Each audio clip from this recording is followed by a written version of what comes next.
Olá, nesta edição do Cidadania, nós vamos conversar sobre os desafios que o Brasil enfrenta no setor aeroespacial e as estratégias que vem adotando para vencer esses desafios. Conversa conosco sobre o assunto o engenheiro mecânico, professor da UNB e diretor da área de satélites, aplicações e desenvolvimento, doutor e professor Carlos Gurgel. Muito obrigada pela sua presença aqui no nosso programa. Eu gostaria de abrir pedindo ao senhor que fizesse um panorama para nós não iniciados nesse setor aeroespacial. Como é que está o Brasil? Até que ponto a gente depende do desenvolvimento de outros países? Até que ponto a gente tem autonomia? Como é que funciona isso no Brasil? Bem, é um prazer ter essa oportunidade. A gente pode dividir o setor aeroespacial em setor aeronáutico e o setor espacial propriamente dito. Então, embora as tecnologias, elas, em algum momento, elas possam ser aplicadas tanto num setor como no outro, e aí são o que a gente chama das dualidades, né? Mas os setores têm características e desafios que são específicos, né? Eu diria que, em alguma medida, o nosso setor aeronáutico, ele hoje está consolidado. Ou seja, hoje nós temos uma indústria, a Embraer, que muito certamente ainda é a terceira maior empresa fabricante de aviões do mundo, com um produto e produtos, né, de excelente qualidade. Nós temos também no Brasil uma fábrica de helicópteros, ou seja, também temos essa capacitação no Brasil, e um setor que orbita uma cadeia de fornecedores, tudo em torno desses dois exemplos práticos que eu estou colocando, né? A Embraer, por exemplo, hoje está desenvolvendo um avião para transporte, né, um avião militar, né, que é o KC-390. Então, é uma prova da capacitação da nossa indústria aeronáutica no Brasil, né?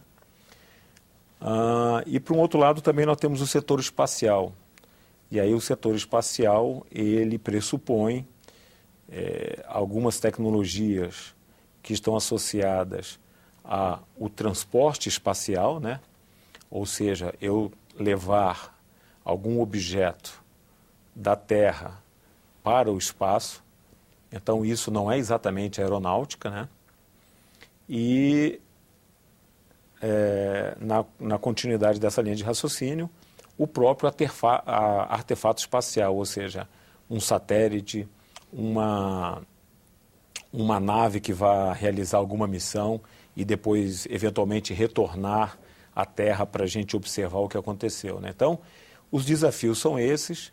Eu colocaria que o maior desafio hoje, onde a gente está concentrando a maior quantidade de esforços, é no sentido de consolidar o setor espacial brasileiro em todos os seus aspectos e em todos os seus desafios, né? Professor, como é que é o uso de satélite no Brasil? Porque, assim, eu já ouvi dizer, por exemplo, que a gente tem uma deficiência nessa área, que a gente fica muito dependente de equipamentos de outros países e que, às vezes, nem sempre a gente consegue atender às demandas brasileiras em função da gente não ter o domínio desses equipamentos. É assim mesmo que acontece?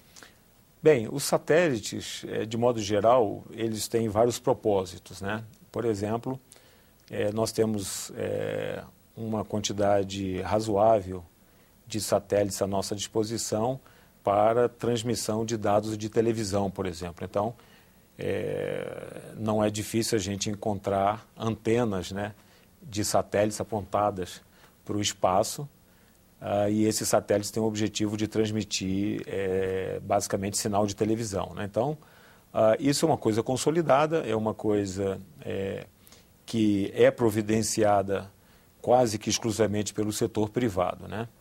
Essa é uma linha. Numa outra linha, nós temos esse satélite nosso de comunicação das Forças Armadas e de banda larga. Esse satélite era já uma aspiração de muito tempo das nossas Forças Armadas, do nosso sistema de defesa, e ele também entra como uma solução para transmissão de internet, né? Ou seja, banda larga. Esse satélite, essa demanda, ela já está devidamente encaminhada. Em poucos anos o Brasil terá o seu satélite geoestacionário para defesa e banda larga. Defesa, a gente teria, por exemplo, o monitoramento de fronteiras, entraria nesse uso de satélite, por exemplo? Esse satélite, especificamente, ele objetiva comunicação. Tá. Então, as Forças Armadas do Brasil, elas, muito brevemente, passarão a se comunicar com um satélite que é exclusivamente controlado pelo Brasil e brasileiro, tá? Ou seja, é um satélite nosso. Então, isso nos dá uma segurança absoluta. E não é só um satélite, é uma família de satélites, ou seja, é um satélite que tem duração prevista aí de 15 anos, mas no decorrer do tempo nós já vamos preparar o segundo e, na sequência, o terceiro. Tá? Então, nessa questão de comunicação, de uma demanda das Forças Armadas e do programa, para atender o Programa Nacional de Banda Larga, eu acho que isso está devidamente encaminhado. Muito bem. Nós temos agora outras demandas da aeroespacial, como, por exemplo, monitoramento. Então, o monitoramento, ele pressupõe satélites específicos que fazem, por exemplo, usando uma expressão mais popular, eles tiram fotografias do nosso território, né? E com fotografias nós podemos inferir coisas do tipo como está avançando a fronteira agrícola, qual o tipo de produto que eu estou plantando naquele devido lugar. Por exemplo, um satélite pode facilmente identificar uma agricultura de produtos ilegais no Brasil, por exemplo. Então, com essas fotografias... Cultivo de droga, por exemplo. Isso com bastante facilidade nós conseguimos detectar usando imagens de satélite. Movimentação de fronteira, aí já não seria por fotografia. Tem algum auxílio nesse sentido? Porque fronteira no Brasil é um desafio, né? Esse monitoramento nós temos hoje sendo conduzido pelas Forças Armadas um programa que é específico para a área de monitoramento. Então, mas isso pressupõe inúmeras tecnologias, sendo a satelital uma delas. Nós teremos aviões não tripulados, teremos satélites. Então, esse conjunto, essa miríade de tecnologias, ela vai compor um sistema bastante avançado, bastante eficiente de monitoramento para, principalmente, identificar essa movimentação de pessoas, tá? Por exemplo, satélite de radar, existe uma previsão para termos satélite radar. O que significa o satélite radar? Ele não exatamente tira uma fotografia, mas ele manda um sinal aonde ele consegue perceber alterações embaixo, por exemplo, de copa de árvores na região amazônica. Nossa. Então, um satélite radar consegue fazer isso. Um satélite radar consegue, às vezes, detectar a construção de um túnel entre um país e outro, né? Nas nossas fronteiras.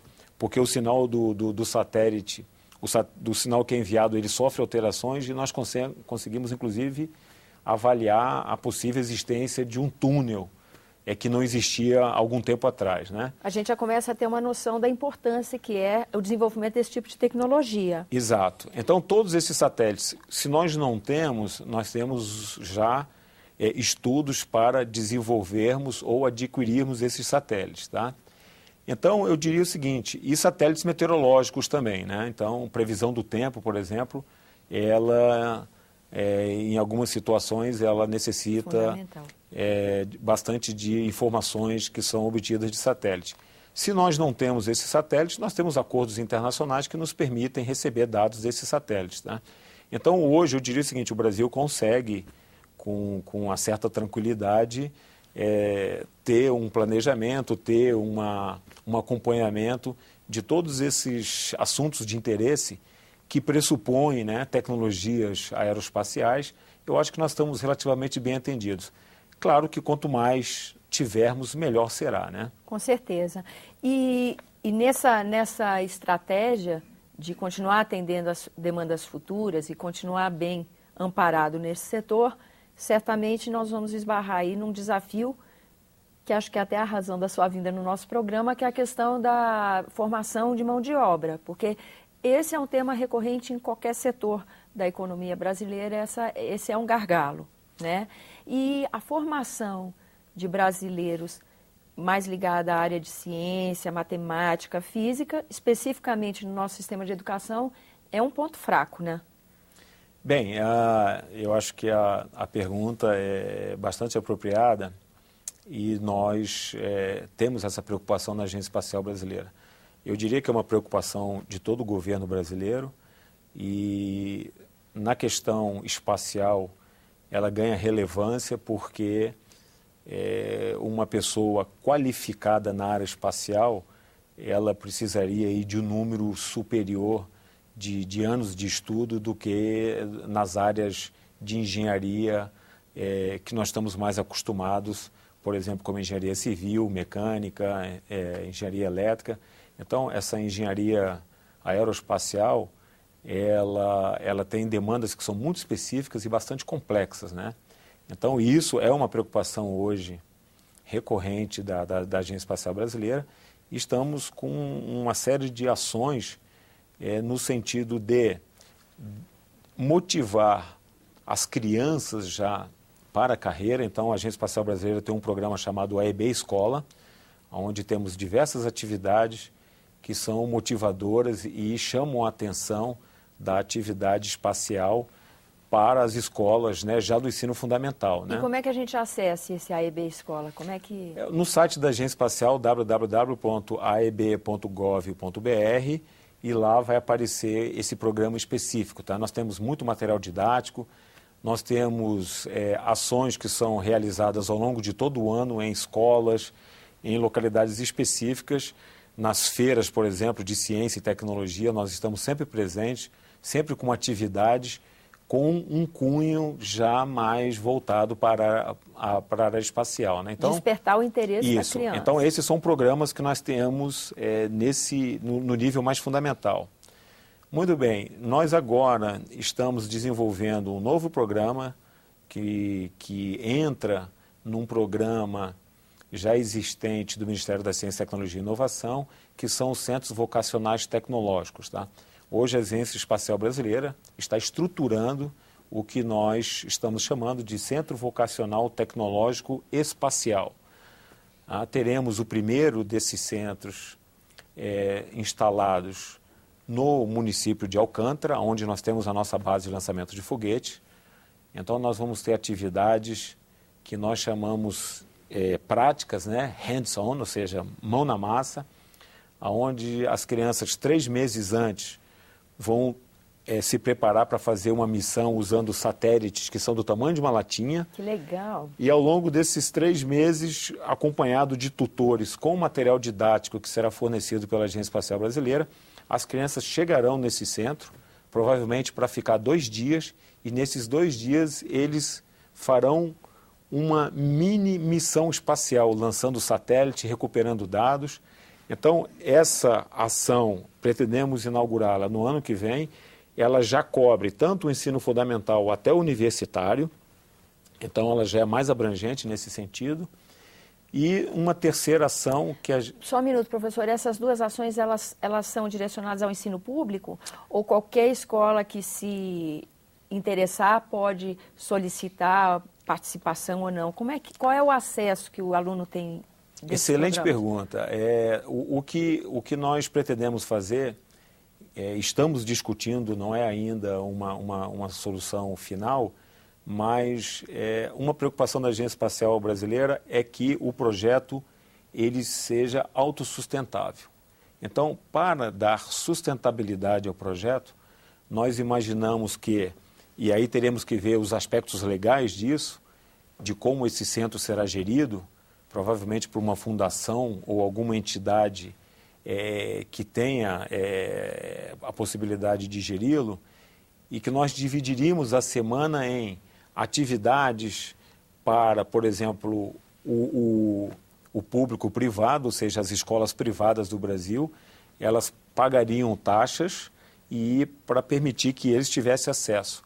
E aí nós dividiríamos de tal sorte que pelo menos uma vez por semana nós teríamos reservado para as escolas públicas. E aí para as escolas públicas a atividade seria totalmente gratuita. Tá? Então é uma maneira da gente tentar buscar sustentabilidade para o projeto.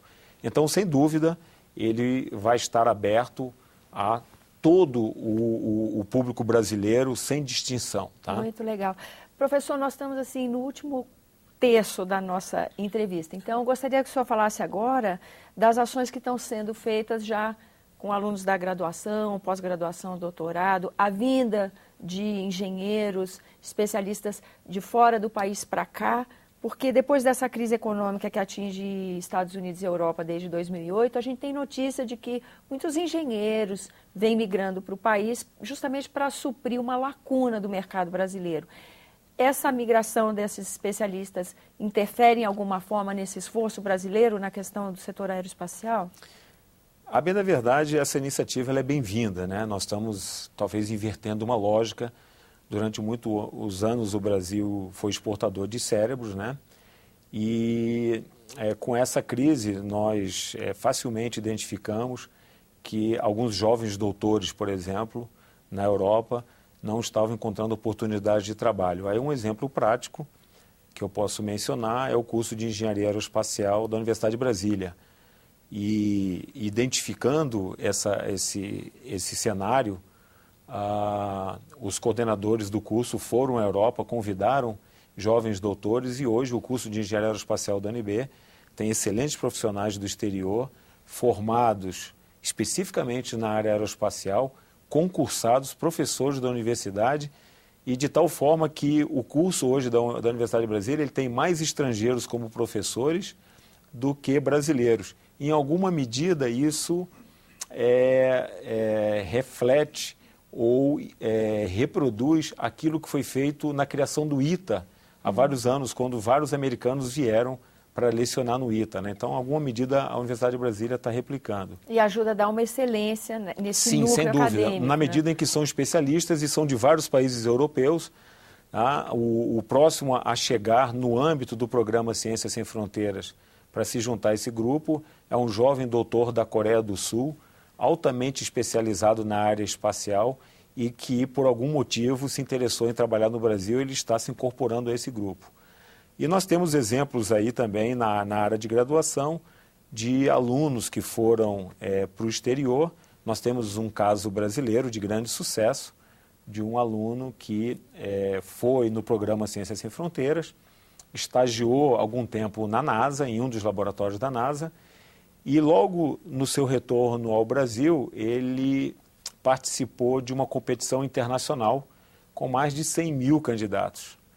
E ele foi o que chegou mais próximo da solução de um problema eminentemente técnico da aeroespacial. Esse jovem ele foi agraciado e ele fará uma viagem ao espaço como turista espacial, provavelmente já no ano que vem. Então, esse é um exemplo brilhante do programa Ciências Sem Fronteira, da capacidade dos nossos alunos, e isso mostra que essa conjunção, né, de ações e de aspectos relacionados ao ensino, ela pode trazer resultados fantásticos, né? Então, são dois exemplos práticos aí que eu daria que comprovam esse retorno dos investimentos, né, na área de educação. Então, esse intercâmbio possibilita o tal do salto qualitativo, porque quando a gente fala em educação, pensar em salto, parece que você está querendo queimar etapas que não são possíveis de serem queimadas. Numa certa medida, então, esse intercâmbio é uma solução para esses problemas do ensino brasileiro? Perfeito. Então, por exemplo, a própria Agência Espacial Brasileira, no ano passado, se juntou ao CNPq. Nós lançamos um programa Ciências Sem Fronteira especificamente para a área espacial, com bolsas específicas para vencermos no curto prazo esses gargalos de qualificação de recursos humanos, tá? Então, eu posso garantir que a agência tem acompanhado todos esses programas brasileiros, tem se valido desses programas para tentar, no espaço de tempo mais curto possível, qualificar esses nossos recursos humanos para que eles atendam às demandas futuras do Programa Espacial Brasileiro, né? Professor, eu agradeço muito sua presença aqui no nosso programa, as informações tão interessantes que o senhor nos trouxe aqui para o Cidadania. E para você que nos acompanha, também agradeço a atenção. Esse é o programa Cidadania e você pode participar dele enviando sugestões ou críticas. Ligue 0800 61 2211, ligação gratuita, ou acesse www.senado.leg.br/TV. Até a próxima.